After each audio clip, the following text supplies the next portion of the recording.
ডিম ভেজে piece piece করে নিয়েছি। আলু ভাজা হয়ে গেছে, সয়াবিন ভাপিয়ে নিয়েছি, সেদ্ধ করে নিয়েছি।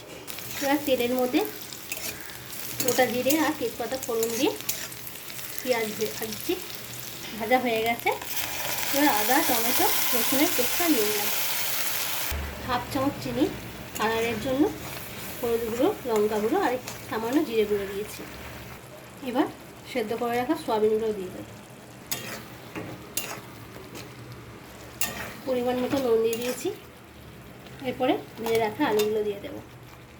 আলুটা আর সয়াবিনটা ভালো করে কষানো হোক, তাই চাপা দিয়ে দিলাম। ভালো করে কষানো হয়ে গেছে, জল দিয়ে দেবো। ঝোলটা ফুটে গেছে। এবার ভেজে রাখা ডিমগুলো দিয়ে দেবো। সয়াবিন দিয়ে ডিমের অমলেট ঝোল রেডি।